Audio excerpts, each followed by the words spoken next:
Sanjay, I'll come to you because you've been with us through several years of the India Business Leader Awards jury presentations. And I think one of your key concerns has been that we continue to be driven by consumption and there's not much happening or not enough happening when it comes to investment, especially on the private investment side.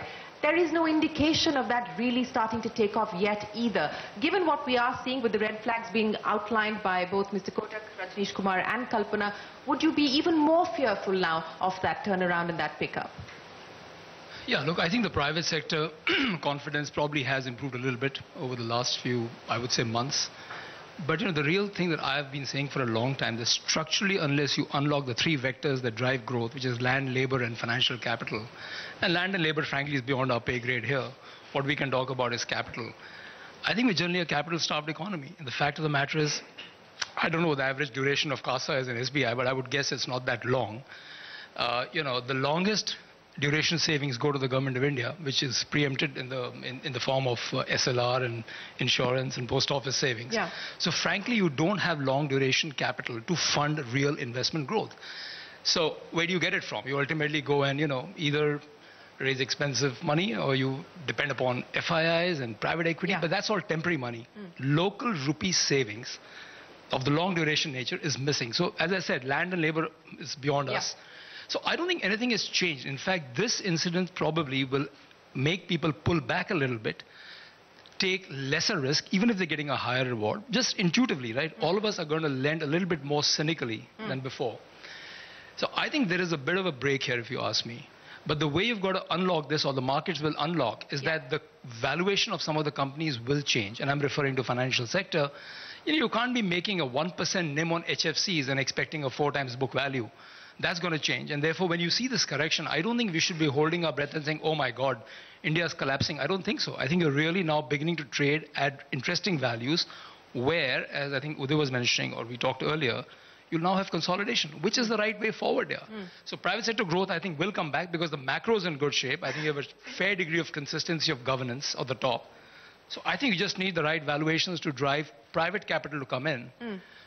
So that's the only future I see. And I think that this shock will actually drive that change now, because how long can you hang in there and say that this HFC trades at these crazy valuations which are 40 times earnings and 4 times book value?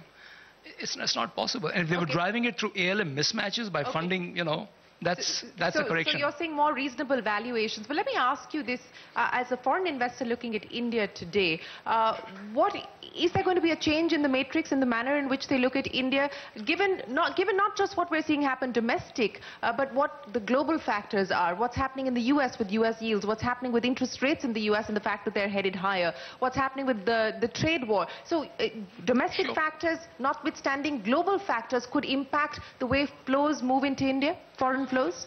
No, look, the short-term flows will be impacted, there's no doubt, because they don't see through the cycles. I think long-term capital, like what us and our peers represent, I think will see through the cycle. It's a good time to be investing when you can find the right opportunities. But no, I don't think it changes the game a little bit. At the end of the day, there is a big opportunity, both consumption and investment in markets like India. But short-term, there will be an impact. I mean, the dollar is much stronger, the volatility is high, and people will question. But I think that really affects FII flows, according to me. It doesn't affect long-term capital flow, which is driven by the macro opportunity. Mr. Mariwala, let me ask you, because the big driver for growth continues to be consumption, and that's what people are betting on as we move into the festive season now, sir. But what's your own sense of what you're hearing from the marketplace on the sustainability of the kind of consumption growth that we've seen, and what could perhaps act as dampeners going forward?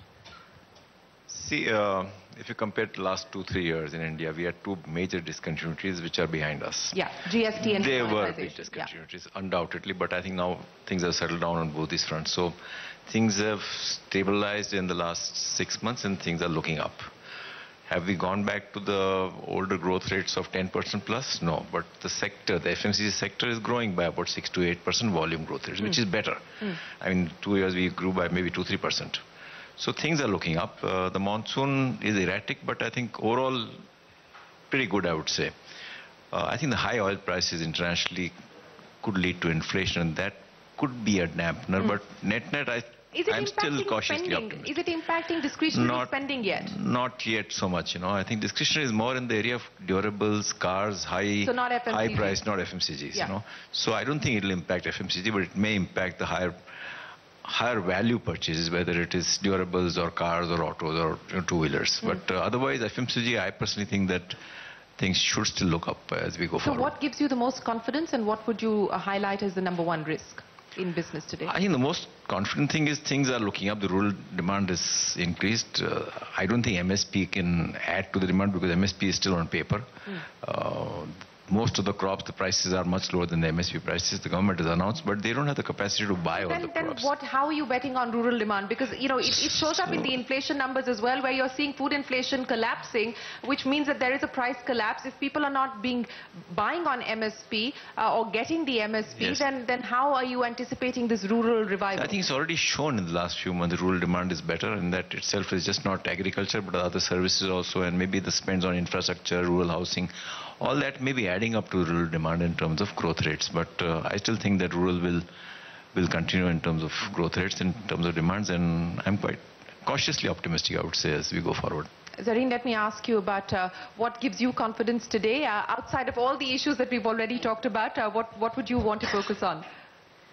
So I think I feel that yes, oil is an issue, but you know, if we look back 5 years back, FY13, clearly we are way more solid as a country.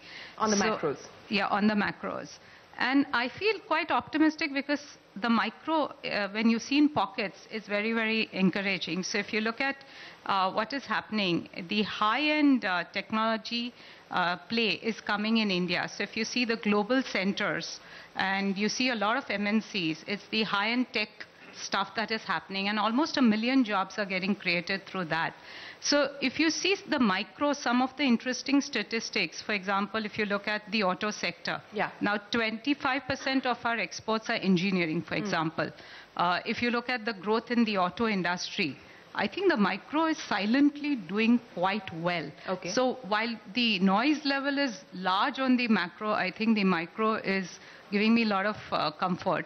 And I think on the financials sector, I think the IBC, the way it is moving, if we solve 40 accounts, we've solved 40% of the NPA issue of the banking system. And a lot of the large accounts are underway. So I think come maybe 6-9 months later, we'll see a lot of it sorted out. Are there any concerns on the IBC process? Because there is fear that litigation will lead to delays. On an average, 270 is the deadline. On an average, we're seeing about 330 odd days as far as resolution are concerned. Only 4 have been resolved of the original 12 so far. So what's the prognosis and what's the outlook as far as IBC is concerned? So I think, Shirin, IBC is a new act and everything can be covered in terms of every possible scenario in the act.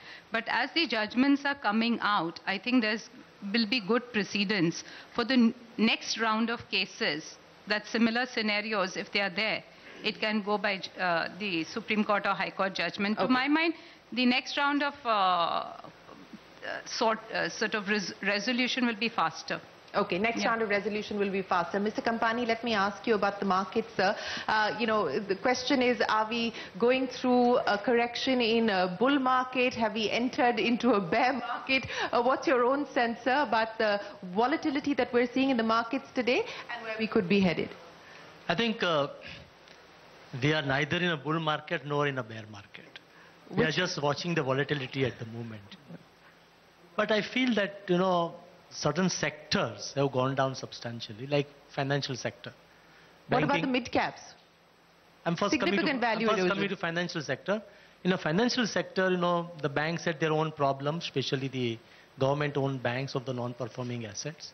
So their balance sheets were mismatched, you know. And then some of their customers' balance sheets were also mismatched.